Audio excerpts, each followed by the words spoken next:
Pada malam hari ini kita akan meneruskan gerakan penyembuhan dunia. Malam hari ini kita akan hadirkan Ibu Maya dari Bogor, ya, seorang sustainability profesional, ya,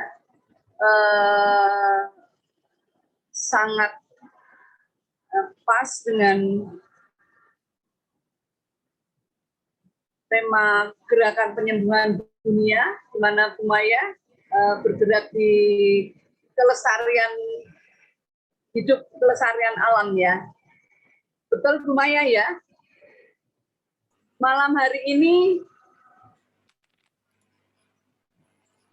kita akan bicara soal pemilahan sampah. Kita tahu bahwa sampah sangat meresahkan, ya. Sampah sangat mengganggu, ya, apabila tidak kita kelola dengan baik. Oleh karena itu, malam hari ini kita hadirkan Ibu Maya dalam materi pemilahan sampah. Monggo, silahkan Bu Maya. Ya. Terima kasih Mbak Ciwi, Atma Namaste semuanya. Baik, saya langsung aja ya Mbak Ciwi, izin share screen.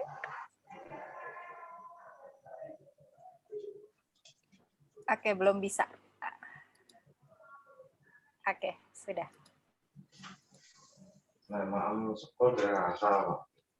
Baik, sudah terlihat.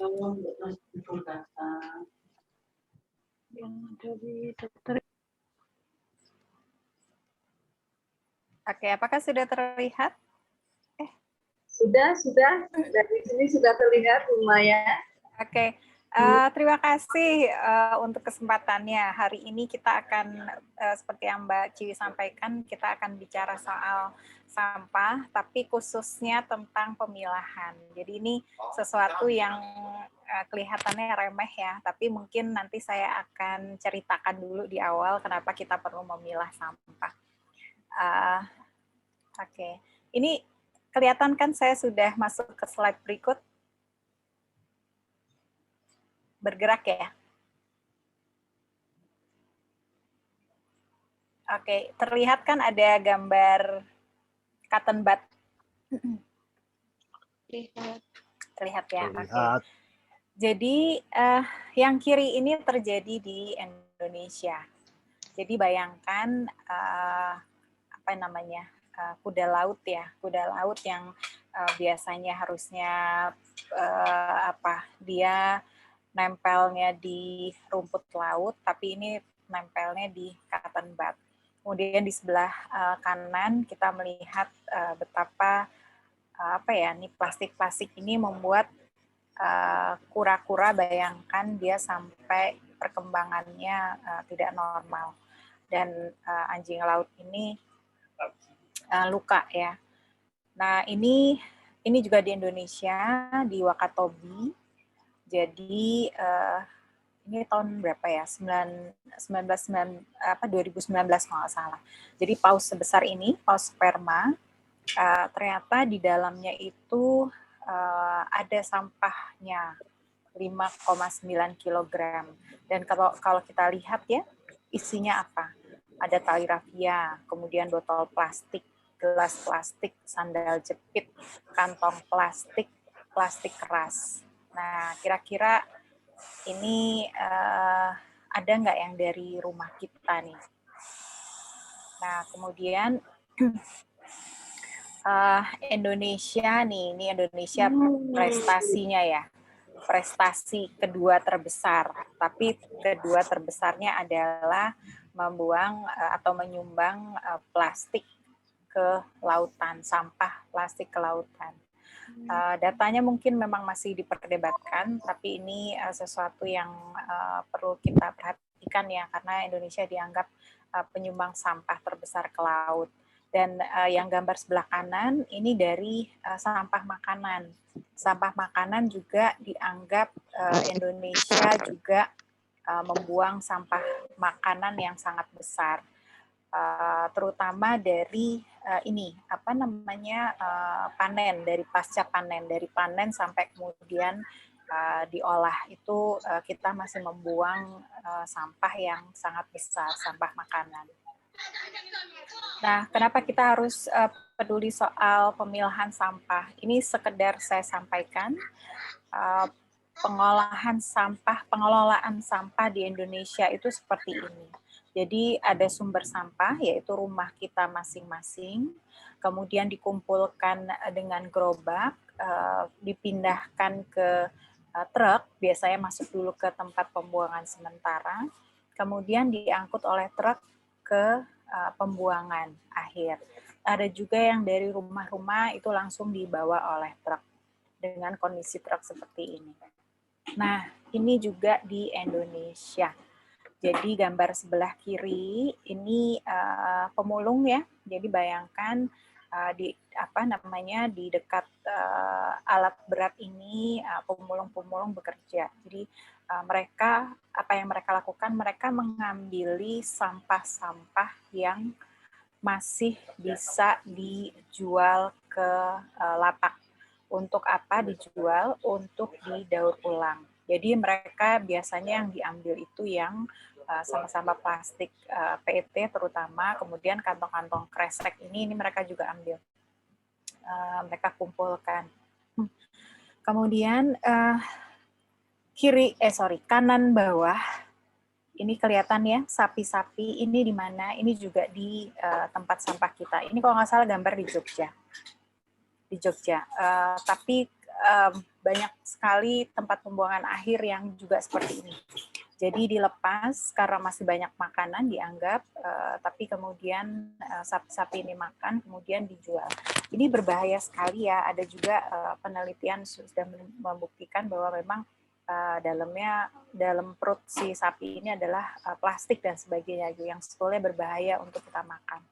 Di bagian atas ini adalah kebakaran yang kerap terjadi, terutama ketika musim kering. Nah, di Planet Healing kita belajar ya, terutama PSD ya, kita belajar bahwa energi dari pembuangan sampah itu sangat negatif gitu, bisa berpengaruh gitu ya, dianggap sebagai psychic attack.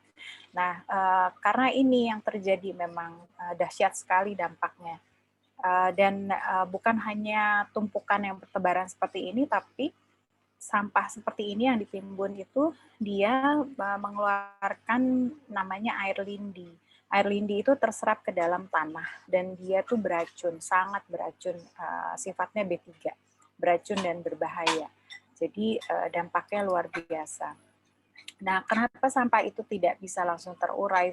Karena memang banyak sekali yang butuh waktu tahunan, bahkan ratusan tahun gitu ya. Ini yang tidak bisa, banyakkan ini adalah benda-benda buatan yang memang tidak dikenal oleh bumi, jadi bumi nggak bisa mengolah. Nah, ini juga kondisi data di Indonesia.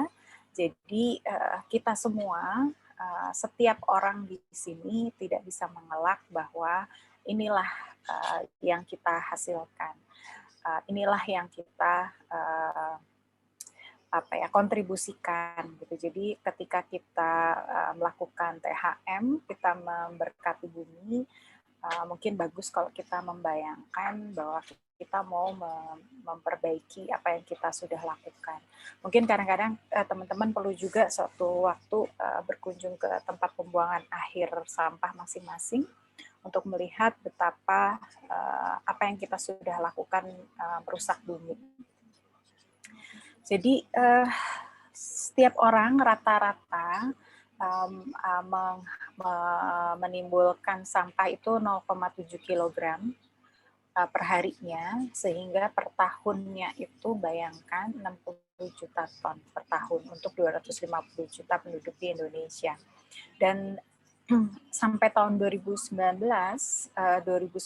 saja itu sampah-sampah di Indonesia itu dominan organik. Organik itu artinya sampah makanan, kemudian sisanya itu ada plastik, kertas, dan sebagainya. Sementara hampir 70% ini semuanya dibuang di tempat pembuangan akhir sampah. Nah, sementara kita tahu ya, organik ini kita masih bisa olah untuk kompos dan sebagainya. Plastik, kertas juga kita masih bisa olah lagi sebetulnya, kita daur ulang lagi. Nah, ini yang penanganan sampah yang hierarki penanganan sampah yang tren ke depan itu yang sebelah kanan. Kalau sekarang itu memang masih banyak yang dibuang ke pembuangan akhir. Ini konvensional. Harapannya kita secara bersama-sama mengubah menjadi di bagian kanan. Jadi yang dibuang adalah makin sedikit. Sementara dari awal pencegahan, minimisasi, dan seterusnya. Nah, untuk bisa melakukan ini, kita perlu melakukan apa yang disebut dengan pemilahan sampah. Bahkan untuk tempat seperti Solo ya, Solo kan Solo, Surabaya yang sudah punya pembangkit listrik sampah ya, dari sampah. Solo juga sudah punya, tetap walaupun dibakar kita tetap harus memilah. Kenapa? Karena kalau sampah itu kita pilah itu artinya kita mengumpulkan sampah-sampah yang sejenis. Jadi sampah organik, sampah makanan dikumpulkan sendiri, sampah plastik dikumpulkan sendiri, dan sebagainya. Nah, kenapa perlu dipilah? Supaya mudah dikelola dan diolah lebih lanjut. Supaya tidak tercampur-campur gitu ya. Jadi kalau misalnya kita mau mengkompos, terlanjur dicampur, nanti kan susah lagi. Nah, kalau sejak awal sudah dipilah, itu akan lebih mudah. Dan kalau sampah bersih, jadi kadang-kadang kan karena dicampur-campur bekas makanan dengan kertas dan sebagainya, akhirnya kertasnya jadi kotor. Nah, akhirnya kertas kotor dia sudah kehilangan nilai, jadi tidak bisa didaur ulang lagi. Kalau dia masih terpisah, kertasnya masih bersih, masih bagus, dia bisa dijual, bisa diolah, didaur ulang. Nah, juga supaya mencegah sampahnya tidak basah. Tadi ya, selain masih memiliki nilai, kalau sampahnya tidak basah itu artinya kan dia tidak mudah busuk dan tidak bau gitu. Artinya sampahnya menjadi tidak berpenyakit. Kemudian tujuannya lagi adalah membuat sampah yang dibuang itu volumenya itu makin kecil, sehingga kebutuhan truk dan biaya pengangkutannya berkurang. Untuk Bapak Ibu semua ketahui, pengolahan sampah kenapa masih belum baik, karena memang biayanya yang tidak dialokasikan dengan cukup biasanya di setiap Pemda. Jadi kalau kita bisa mengurangi, itu akan sangat membantu. Dan setahu saya belum ada kota yang sudah 100% yang Pemdanya sudah 100% mampu mengangkut sampahnya. Jadi setahu saya belum ada. Jadi masih banyak sampah yang berceceran. Nah, kalau kalau dari pemerintah, pembagiannya, pemilahannya adalah sebagai berikut. Jadi ada sampah organik, makanan, kemudian daun dan sebagainya. Kemudian ada juga yang disebut dengan sampah guna ulang, ini yang bisa dipakai lagi. Sampah daur ulang, ini bisa dibuat daur ulangnya. Sampah residu itu yang benar-benar sudah tidak bisa diapa-apakan lagi, jadi benar-benar harus dibuang. Contohnya mungkin kalau di gambar ini ada popok, kemudian ada puntung rokok, ada mungkin plastik yang sudah rusak dan sama sekali kertas yang sudah tidak bisa dipakai lagi dan sebagainya. Kemudian kita juga punya baterai ya di rumah, baterai neon, kaset, kemudian mungkin bekas handphone yang sudah rusak dan sebagainya. Ini juga harusnya dipisah. Nah, tipsnya bagaimana? Mungkin saya akan sampaikan tipsnya, karena kalau mungkin melihat pemilahan tadi, wah susah dan sebagainya. Tipsnya yang pertama, kita siapkan, Bapak Ibu bisa siapkan tempat sampah khusus, tidak harus mahal, mungkin kalau gambar di tengah ini kan khusus ya, tidak harus mahal, bisa dengan kantong seperti ini, paling kiri, atau pakai bekas kardus, itu tidak apa-apa. Yang penting sejak awal itu sudah ada alokasinya. Jadi sebaiknya sudah dipisah sejak awal. Jadi jangan disatukan kemudian di luar rumah baru dipisah-pisah. Itu biasanya akan susah ya, karena udah terlanjur geli dan sebagainya. Jadi tips yang pertama adalah ini, siapkan apapun wadah yang bisa dipakai. Kemudian paling tidak ya pemisahannya itu satu, khusus sisa makanan, dipisah tujuannya apa, untuk dikompos, atau kalau bisa punya halaman itu bisa membuat biopori, atau kalau misalnya tidak bisa, kalaupun kita mau buang ke oleh dinas, itu kita sudah memisahkannya dalam plastik khusus. Nah, kemudian satu lagi tempat khusus untuk plastik kertas kaleng yang bersih. Yang ini bisa kemudian kita pakai kembali atau kita daur ulang, baik kita jual atau disumbangkan ke bank sampah atau ke lapak. Kalau di bank sampah biasanya itu nanti bisa nabung. Jadi uangnya dijual, kemudian barangnya dijual, uangnya biasanya nanti ditabungkan dan biasanya setiap tahun atau beberapa bulan sekali boleh kita ambil. Kemudian baterai elektronik itu juga perlu dipisah. Ini kemudian bisa diserahkan ke bank sampah atau khusus pendaur ulang elektronik. Kemudian yang residu ini juga dipisah untuk dibuang. Nah, pandemi sekarang ini juga penting sebetulnya, masker sekali pakai. Kalau Bapak Ibu memakai, ini dibuang ke dalam plastik, tapi sebelumnya ini saya lupa nulis. Sebelumnya harus dipotong-potong atau dilubangi dan talinya diputus. Tujuannya supaya tidak dipakai lagi atau supaya ketika terbawa ke badan air itu tidak menjerat binatang-binatang, karena sudah banyak terjadi binatang-binatang terjerat oleh talinya. Nah, tambahan khusus untuk yang sisa makanan, kalau bisa itu diletakkan di dapur aja, kemudian makanannya itu ditiriskan bisa pakai saringan supaya airnya hilang, airnya sedikit mungkin, kemudian masukkan ke wadah tertutup. Nah, kalau plastik bekas, botol misalnya atau wadah bekas yang lain, kalau saya boleh sarankan dicuci, atau kalau misalnya malas nyuci dibilas minimal, jadi kotorannya berkurang, kemudian ditiriskan, dijemur, baru kemudian kalau bisa diremukkan supaya volumenya berkurang, baru kita masukkan ke wadah yang tadi, yang plastik, kertas atau kaleng bersih itu tadi. Oh, ini yang masker. Masker sekali pakai ya, kalau bisa digunting atau dilubangi, kumpulkan dalam plastik, buang. Ini yang saya sampaikan tadi untuk sisa makanan, bisa dimasukkan ke ember seperti ini.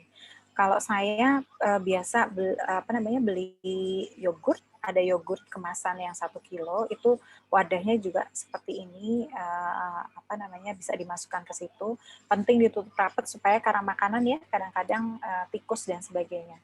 Nah, kalau di Depok itu ada yang namanya Partai Ember. Jadi mereka sistemnya dari rumah tangga, kemudian di dalam satu RT 10 rumah biasanya ada satu ember yang agak besar, biasa kayak gini nih, ember bekas cat atau bekas apa gitu ya, dimasukkan ke situ gitu, ditutup rapat, jadi ada tikus, ada anjing misalnya, tidak akan kebuka. Nanti dari dinasnya mereka akan ngambil seminggu kalau nggak salah 2 kali, dan dinasnya juga membawa ember yang lebih besar. Ini beberapa hal simpel yang kita bisa lakukan. Mungkin itu itu dulu sharing dari saya. Terima kasih Mbak Ciwi. Waduh, ternyata kompleks ya. Sebentar. Mohon maaf ini terlalu apa namanya?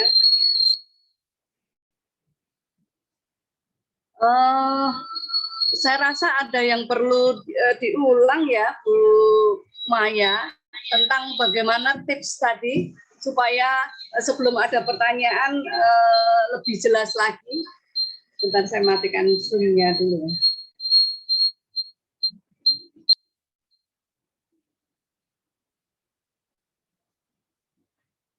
Mbak Maya, tolong diulang lagi ya. Mungkin yang tips pemilahan tadi, Mbak. Tipsnya, oke. Saya perlu share screen lagi atau mungkin secara ini saja, secara apa namanya singkat saja, Mbak. Singkat aja ya, oke. Jadi intinya proses pemilahan itu satu, siapkan wadah apapun ya, tidak harus khusus gitu ya Mbak, nggak usah beli gitu, bisa pakai kardus bekas, bisa pakai kresek dan sebagainya. Kemudian untuk yang sisa makanan, kalau bisa gunakan wadah yang ada tutupnya yang tidak gampang kesenggol dan terbuka kalau misalnya ada binatang yang lewat. Itu intinya. Dan sejak awal, sejak di rumah, langsung langsung ditentukan gitu. Jadi tempat sampah mana yang untuk kertas dan sebagainya, tempat sampah mana yang untuk makanan. Kalau saya di rumah, tempat sampah untuk makanan itu hanya ada di dapur. Karena kan dapur gampang ya, supaya kalau makanan, karena sisa sekalian masak segala macam, nyuci piring dan sebagainya, itu kan sisa makanan. Jadi tempat sampah makanan itu hanya ada di dapur. Dan kalau sampah makanan, kalau bisa ditiriskan, karena kan biasanya masih ada kuah, ada apa segala macam, kalau bisa nggak kebawa ke tempat sampah. Jadi ditiriskan gitu ya, disaring, sudah hilang, itu kemudian ditaruh di tempat khusus yang makanan. Nah terus kalau kita kan biasa misalnya beli ya, beli minuman gitu ya, minuman kaleng atau minuman, sekarang kan banyak ya kopi-kopi yang 1 literan gitu kan, atau jamu 1 literan yang dari plastik. Nah kalau bisa wadahnya itu ketika kosong kan kotor ya, walaupun kita mau buang, jangan langsung dibuang, tapi dicuci dulu. Kalau misalnya malas nyuci, dibilas minimal, dibilas jadi manis-manisnya sudah hilang, dibilas kemudian dijemur sebentar. Termasuk juga kalau saya kantong plastik kiloan itu yang kadang-kadang kita beli beli makanan ya kan suka pakai plastik kiloan Mbak Ciwi. Nah itu juga kalau kotor dibilas sebentar, kemudian kita jemur digantung. Jadi kalau di rumah saya di atasnya itu ada rak piringnya tuh di atas tempat cucian, jadi saya bisa gantung di situ. Kalau sudah kering tadi, baru kemudian kita masukkan ke wadah yang khusus untuk plastik kertas kaleng yang bersih, yang masih bisa kemudian dipakai lagi. Tapi kalau kemudian kotor gitu ya, entah kertas, entah plastiknya kotor gitu, kira-kira nggak akan bisa diterima lagi di daur ulang dan sebagainya, ya itu berarti masuknya ke tempat sampah yang khusus residu. Residu itu artinya benar-benar kita nggak bisa apa-apakan lagi, bekas popok, bekas soft text gitu misalnya, atau tadi yang sudah nggak bisa dipakai barang-barang, itu ditaruh di situ. Kemudian baterai, kemudian lampu, alat-alat elektronik itu jangan dicampur ke plastik residu ya, tapi itu di wadah tersendiri. Kemudian satu lagi masker. Itu sih Mbak Ciwi. Oke. Jadi sampah tadi secara garis besar bisa dibedakan antara sampah organik, kemudian yang bisa didaur ulang, kemudian residu ya, kemudian ada sampah yang B3 tadi ya, bahan yang beracun dan berbahaya. Nah, yang organik tentu dipisahkan dari yang bisa didaur ulang ya. Iya, iya Mbak Orang Ciwi. mau lari ke ono temen irot. Oke, sebentar. Oke, mungkin ada pertanyaan dari teman-teman. Sebenarnya jelas, tetapi ternyata banyak juga yang harus pengetahuan baru ya Mbak Maya ya. Apakah ada pertanyaan dari teman-teman? Ini dari chat ada beberapa. Oke. Bank sampah di Solo atau kota lain, apakah sudah ada Mbak? Kalau ada linknya silahkan di-share. Iya. Itu ada dari Bu Astri. Iya. Bank sampah itu hampir di semua kota sebetulnya sudah ada. Linknya saya tadi belum sempat copy nanti ya, menyusul ya, mungkin di WA grup saya akan share. Iya, oke. Itu iya. Bu Astri dari Bu Maya. Apakah ada pertanyaan yang lain? Itu kayaknya di atas Bu Maria ada yang nanya gelas ya, gelas pecah. Gelas pecah masuk kategori gelas mana? Pecah. Oh ya, gelas pecah termasuk kategori yang mana? Oke. Untuk gelas pecah, jadi gini, kalau nanti Bapak Ibu nemu bank sampah yang dekat, itu bisa dicek dulu bank sampahnya nerima beling apa enggak, gitu. Kalau misalnya nerima, berarti dipisah artinya kan tetap harus dibungkus dulu ya, supaya nggak luka ya, dibungkus kertas dulu. Supaya nggak melukai, karena banyak sekali kejadian petugas sampah itu luka gara-gara benda-benda pecah seperti ini. Jadi dibungkus pakai koran gitu ya, baru dimasukin ke plastik.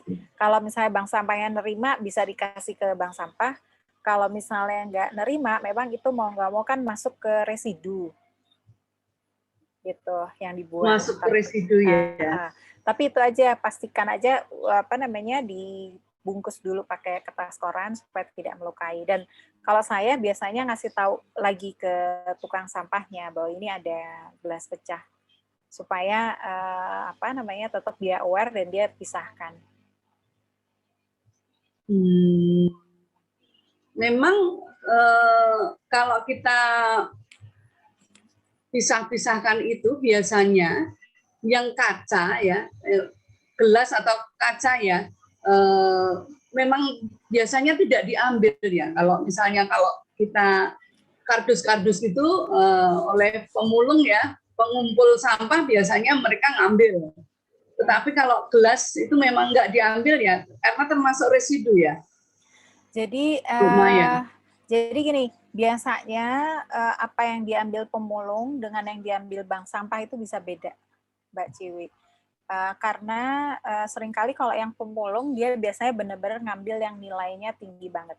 Jadi gini, barang-barang yang bisa didaur ulang belum tentu dia layak daur ulang. Layak daur ulang tuh artinya nilainya tuh terlalu kecil gitu sehingga orang malas. Kayak gini, sase ya, wadah-wadah saset gitu, terus atau bekas molto gitu kan, rinso gitu. Itu kalau pemulung nggak akan ngambil. Tapi bank sampah itu biasanya ngambil. Karena kalau bank sampah biasanya dia suka bikin kerajinan. Kemudian kalau yang wadah-wadah bekas minuman ya, yang karton segala macam, itu juga pemulung nggak akan ngambil. Tapi bank sampah kemungkinan ngambil karena jadi gini, bank sampah pun kalau yang di kotanya sudah bagus, itu nanti dia punya yang namanya bank sampah induk. Jadi dari bank sampah induk. Oh, induk ya. Bank sampah induk itu berarti levelnya di kota, untuk kota atau kabupaten. Jadi kalau bank sampah kecil kan biasanya di komunitas kita ya, entah RT, entah biasanya di posyandu atau apa. Nanti dari sini dari bank sampah kecil ini dia jualnya ke bank sampah induk. Baru nanti bank sampah induk yang langsung berhubungan dengan pabrik daur ulang. Nah, kayak ini kan karton-karton susu segala macam itu yang membuat itu Tetra Pak umumnya PT Tetra Pak. Dan Tetra Pak ini punya program untuk mengolah sampah-sampah kemasan itu gitu. Jadi makanya apa yang tidak diambil pemulung belum tentu tidak bisa dimanfaatkan, Mbak Ciwi. Oh, Gitu. begitu. Itu bedanya gitu. Jadi dan mungkin pernah juga teman-teman ngelihat bikin tas dan sebagainya gitu.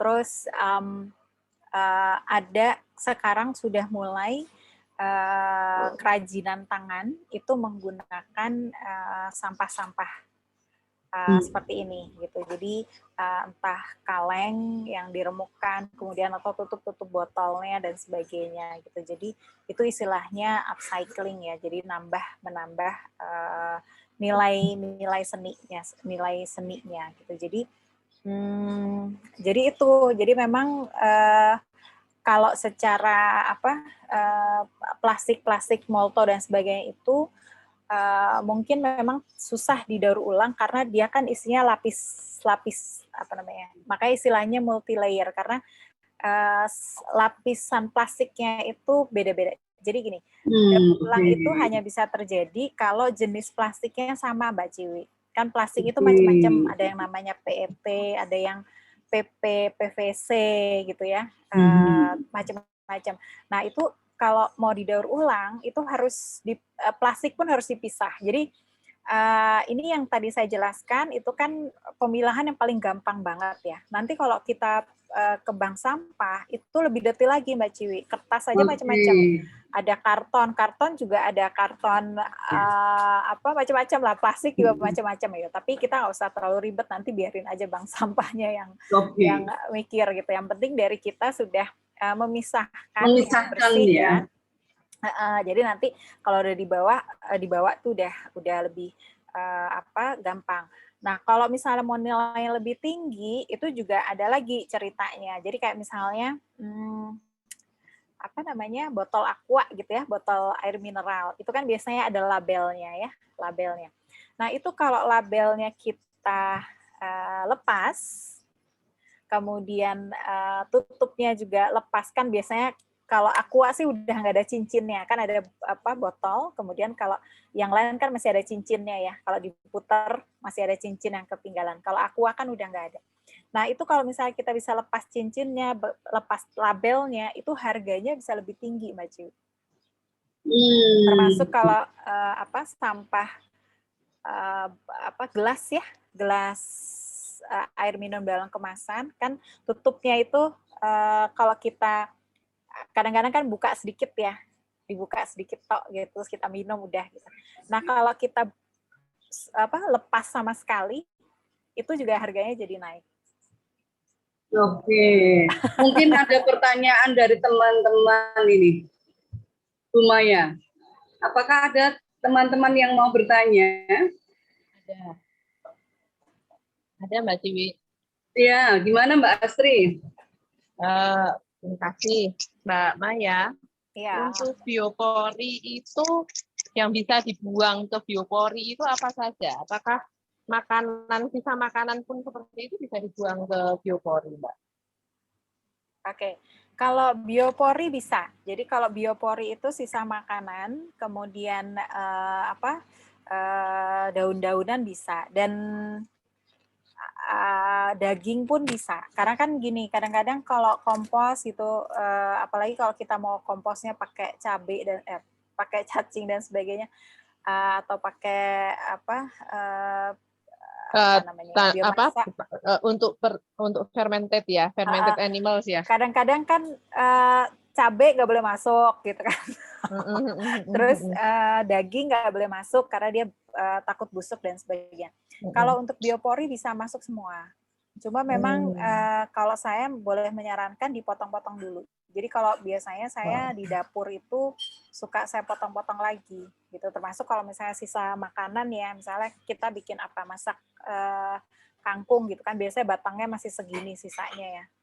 Kalau saya potong-potong lagi gitu. Terus kita bikin kan banyak yang atau pisang ya, pisang. Kita makan pisang kan biasanya Kulitnya. segini-segini gitu kulitnya. Kalau saya potong-potong lagi sekitar sesenti kan nggak susah ya. Potong senti jadi masuk. Tujuannya apa? Supaya cepat membusuknya dan juga fermentasinya lebih cepat ya. ya lebih padat ya. Lebih padat Mbak Astri. Karena kalau terlalu besar kan pasti masuk banyak tempat yang terbuang. Tapi kalau kita potong-potong kecil, dia akan lebih padat masuknya. Iya, tanya lagi Mbak Maya. Iya. Mumpung ada dirimu di sini. Oke. Untuk membuat biopori itu kan perlu ngebur tanah ya, atau maksudnya kan? Iya. Nah, oke. Kasih trik yang gampang tuh gimana? Karena kebetulan lahan kami sepertinya bisa representatif untuk bikin biopori. Terus yang kedua, kalau misalnya tidak memakai biopori untuk bikin kompos atau hal yang semacam yang bisa dibuang di biopori, apakah kita bisa bikin semacam bak atau tempat penampungan untuk sampah-sampah organik tersebut dan nantinya bisa digunakan? Dan caranya bagaimana, Mbak Maya? Terima kasih. Sebelumnya nih Mbak Maya, kayaknya kalau membuat biopori itu nanti panjang juga ya. Mungkin ada sesi yang memang khusus untuk itu. Iya.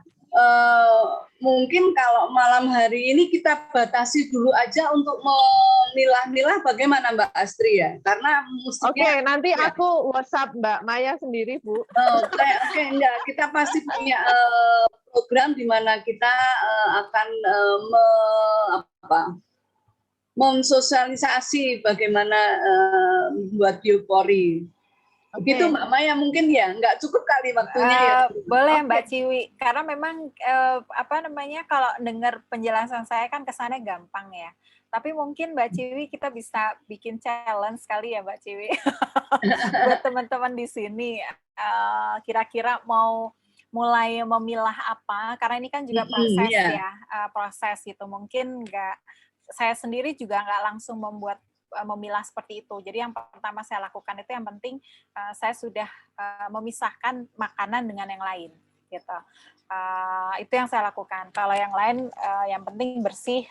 Tadi yang saya bilang ya, ketika saya buang nggak basah dan sebagainya. Nah mungkin boleh ditanyakan kali ya Mbak Ciwi, mungkin semuanya bisa sharing kira-kira setelah acara ini mau mulai apa nih? Iya betul.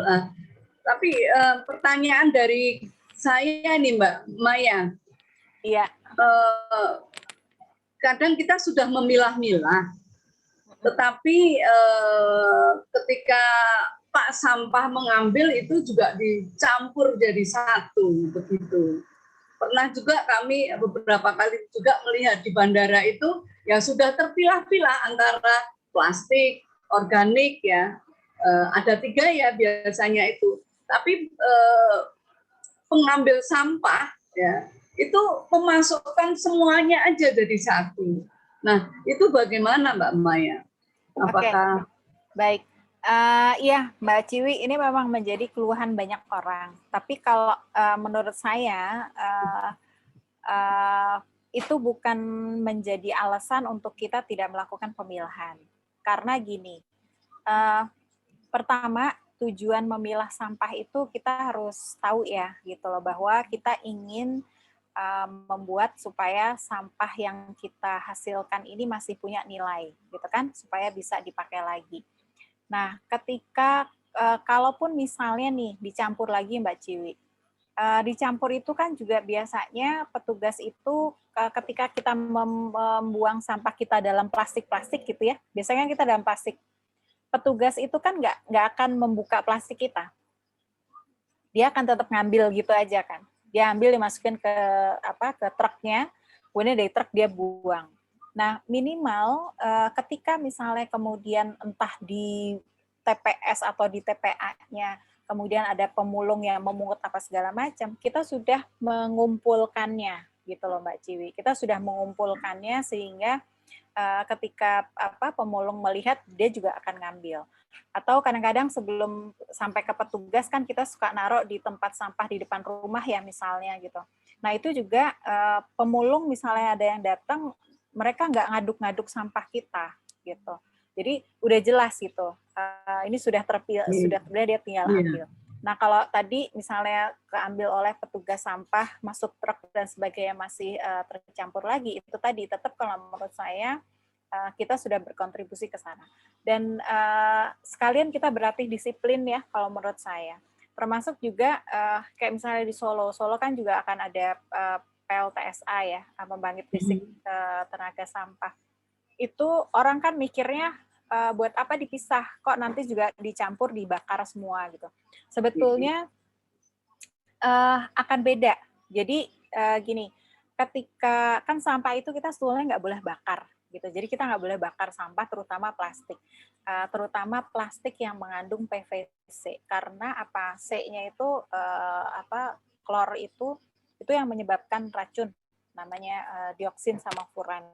Nah, kalau misalnya sejak awal kita sudah memilih, jadi sebetulnya walaupun Solo nanti dan Surabaya yang sekarang udah jalan itu sudah punya pembakaran sampah gitu ya, insenerator dan sebagainya, tetap harus dipilah sampahnya. Nah, kita yang kita nggak tahu kan sebelum masuk itu ada proses pemilahan, dan mereka kasihan banget loh Mbak Ciwi. Mereka memilahnya karena udah kecampur-campur, akhirnya kan bau ya.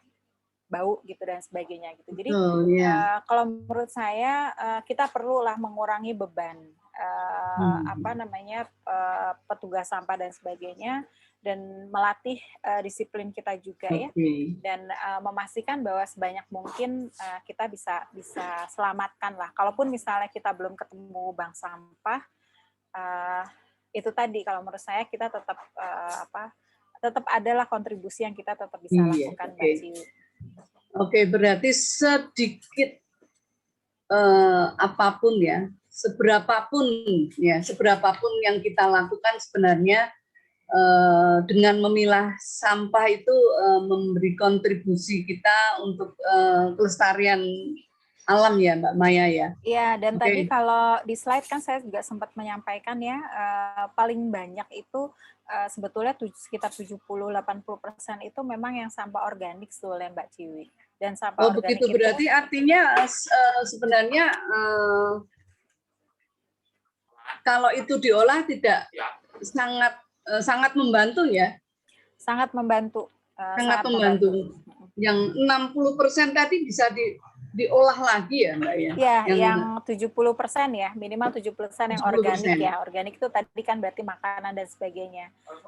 Itu yang tadi memang kita butuh waktu khusus, karena memang caranya macam-macam sih. Kayak berarti kita memang butuh sesi nanti, entah di sesi yang apa, acara apa ya. Di Pranic Healing kita akan khusus untuk bagaimana mengolah sampah yang organik ini, Bu Maya ya. Iya. Oke, nanti kita jadwalkan. Kembali lagi hari ini adalah untuk memilah-milah sampah. Mungkin masih ada teman-teman yang mau menanyakan, monggo.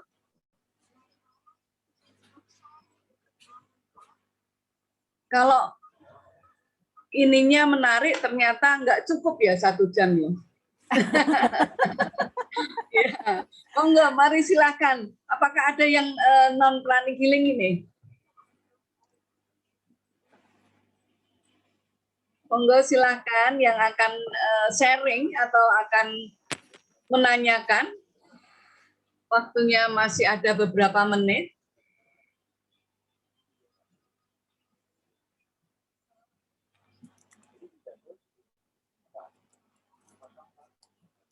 Jadi kembali lagi kita ulangi Mbak ya. Yang kita pisahkan tadi adalah sampah organik, kemudian sampah plastik, kemudian sampah yang B3 tadi ya. Ya. Sampah residu. Ya. Ya. Ada lagi satu lagi apa tadi ya Mbak ya? Itu kali yang elektronik yang B3. Oh, yang B3 sudah. Yang oke. Sudah, Mbak. Berarti paling tidak di dalam rumah Sama yang kita. masker. Yang sekarang, kalau sekarang masker. Harus Oh, dipisah. masker itu residu ya? Termasuk residu ya? Residu, tapi tetap harus dipisah dari residu yang lain. Kenapa Jadi, begitu? karena kemungkinan dia infeksius, bisa infeksius. Oke, Jadi oke. sebaiknya dipisah, dan jangan lupa sebelumnya digunting atau dibolongin. Kalau saya kadang-kadang saya bolongin pakai korek gitu ya, jadi bolong. Sama talinya itu juga diputus supaya kalau misalnya tidak didaur ulang gitu ya, Mbak. Satu, tidak didaur ulang. Kedua, kalau misalnya terlepas, mengingat pengumpulan sampah kita kan belum bagus ya. Jadi kemungkinan dia tetap masuk ke sungai dan laut itu masih ada. Jadi kalau di sungai dan laut, takutnya dia menjerat binatang. Tidak nyangkut ya. Ini hal yang baru yang ternyata penting juga ya. Juga tidak nyangkut begitu ya. Jadi talinya tetap dipotong ya. Talinya tetap begitu dipotong. Teman-teman, ini bisa kita cermati kalau kita membuang masker sekarang ini sampah baru ini ya. Ternyata bukan hanya di lubang atau disobek saja, tapi talinya disarankan untuk dipotong supaya tidak menjerat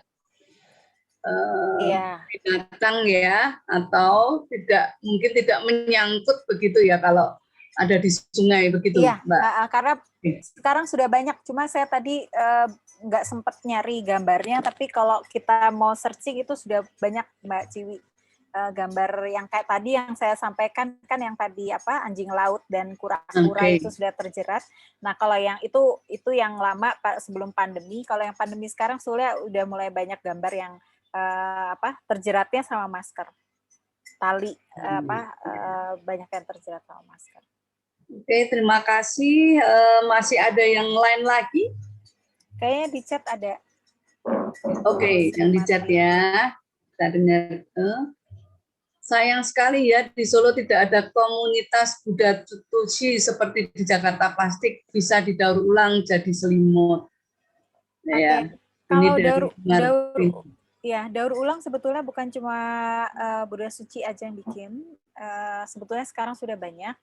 Sudah banyak recycle ya. Iya, Danone Aqua bikin beberapa. Jadi Danone itu kerjasama dengan SNM, dia bikin baju ya, baju dari plastik, karena sebetulnya polyester, kita kan kadang suka polyester ya. Polyester itu kan dari plastik, Mbak Ciwi. Jadi sebetulnya itu daur ulang. Kemudian dakron, kalau kita punya boneka atau punya bantal dan sebagainya, itu sebetulnya dari plastik daur ulang juga. Kemudian ember juga plastik daur ulang. Jadi sebetulnya kita sudah banyak hidup dengan plastik daur ulang. Jadi biasanya kalau plastik makin dan didaur ulang terus-terusan, terakhir itu yang paling jelek itu kantong kresek yang hitam. Suka nemu nggak, Mbak Ciwi? Kresek hitam terus agak bau gitu. Baunya bau ini ya. Nah, itu sebetulnya gampang sobek juga ya, Mbak Maya. Iya, kadang-kadang gitu ya, Bu. Itu adalah udah daur ulang gitu ya, Mbak. Terus yang pot-pot plastik yang hitam itu juga daur ulang semua sebetulnya. Jadi sudah mulai banyak gitu, terutama yang kota besar, Solo, Jogja, bahkan bank sampah itu aslinya kalau di Indonesia pencetusnya itu Pak Bambang Suwerdo itu di Jogja sebetulnya.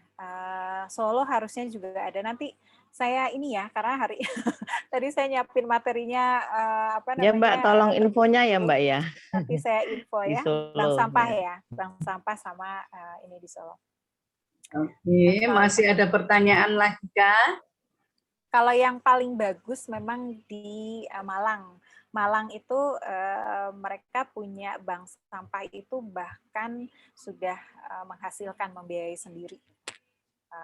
Sudah profesional. Masihkah ada pertanyaan?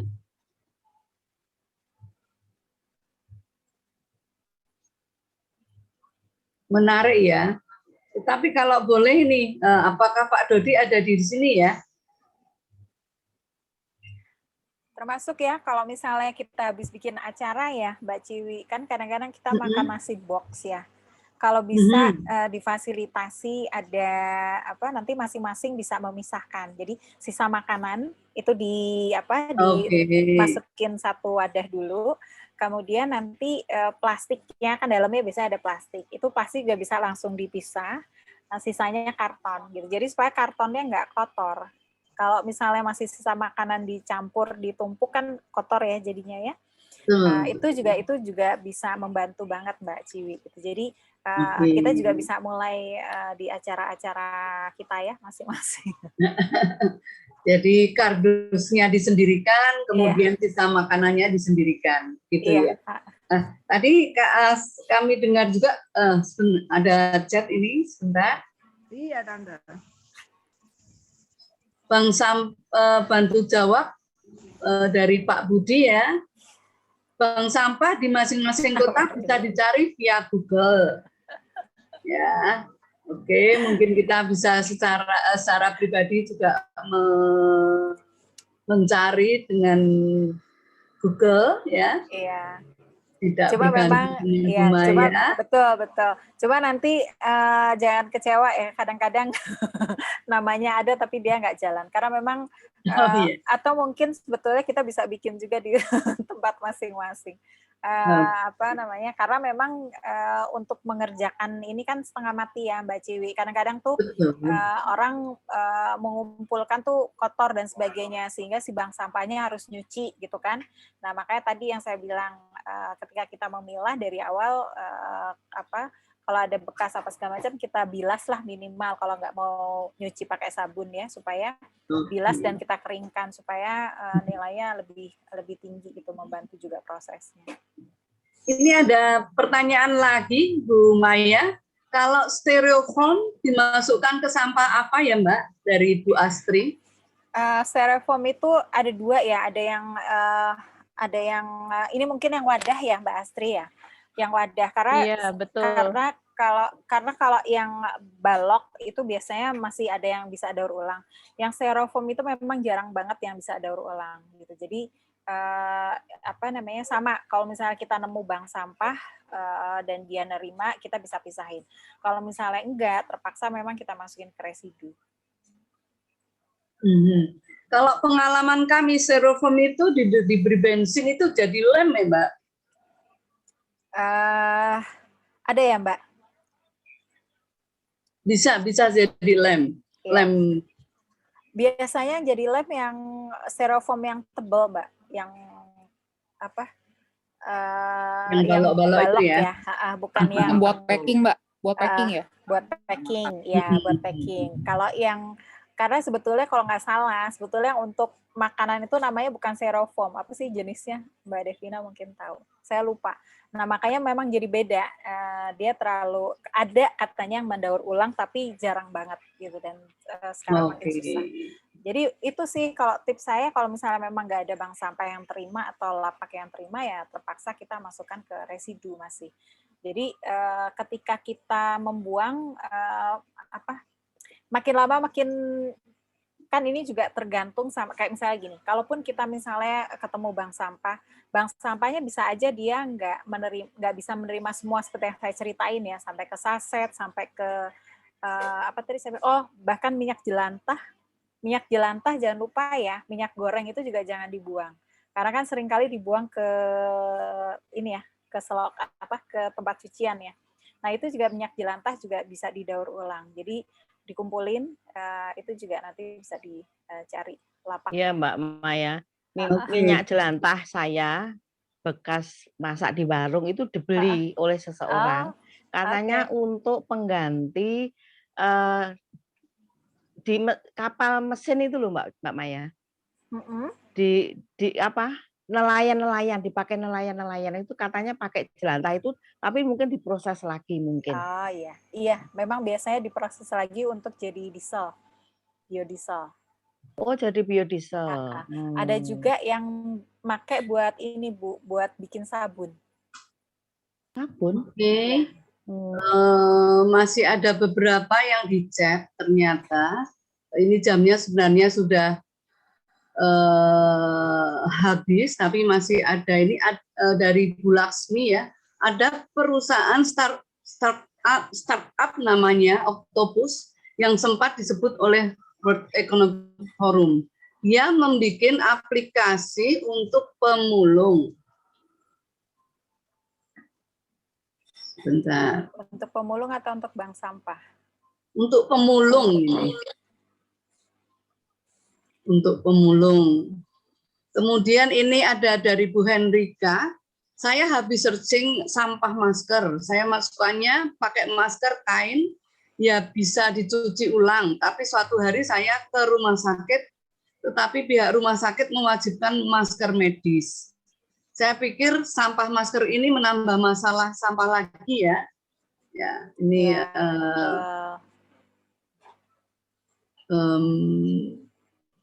pengalaman ini ya. Sebenarnya benar begitu Mbak Maya ya, sebenarnya menambah masalah sampah lagi ya. Ya betul itu. Iya. Tapi kan kadang-kadang ya terpaksa ya karena kita untuk makanya kalau di rumah sakit itu juga ada sampah medis, itu penanganannya beda. Ya. Gitu. Ini ada lagi. Kalau kita punya sampah plastik elektronik, kita pakai apps-nya, minta dijemput sampahnya, tapi baru Japan di Bandung. Jalan. Oh, jalan di Bandung, Makassar, Bali. Untuk pemulung, yang tadi nih, menjelaskan startup tadi ya, untuk pemulung, lalu pemulungnya menyerahkan ke recycle company yang kerjasama dengan Octopus. Oke, Gitu. iya, ini barusan saya ngecek, jadi dia prinsipnya kayak bank sampah sebetulnya, prinsipnya kayak bank sampah. Dan aplikasi seperti ini udah banyak banget, ada Smash, ada apalagi itu banyak. Cuma memang akhirnya mereka kerjanya masing-masing, belum nyambung. Nanti sih rencananya Mbak Ciwi kayaknya 2 minggu lagi deh. Saya akan bikin webinar kebetulan tentang pemanfaatan aplikasi seperti ini untuk pengelolaan sampah. Nah, kebetulan ini di komunitas Smart City ya. Jadi mudah-mudahan kalau misalnya ada yang tertarik nanti akan saya sharing juga informasinya untuk kita ikut sharekan di grup Pranic Healing Mbak Maya karena ini juga sangat membantu mestinya. Iya. Nanti saya akan share. Bu Instagramnya nih Octopus sudah ada ya, ada di chat. Itu silakan bagi yang mau melihat ya. Ini ternyata sudah melebihi 2 menit dari jatah kita. Sebenarnya masih menarik, tetapi bagaimanapun kita harus berhenti dahulu. Mungkin setelah ini ada diskusi yang lebih lanjut, program apakah yang akan kita lakukan bersama di Pranic Healing. Ya, mungkin bukan sekedar diskusi saja, tentunya nanti akan lebih baik kalau ada action, ya. Baik secara pribadi, nah mungkin nanti kita akan secara bersama ya. Mungkin kita perlu menantikan PHCamp. Nah, 3-4 Juli ya ada PHCamp online. Silahkan teman-teman di sini juga akan bergabung. Mungkin di sana nanti kita akan bisa mewujudkan memulai start action begitu ya, Bu Maya. Iya. Subiit. Ya. Oke. Kita akan melakukan meditasi. Ya. Apakah di sini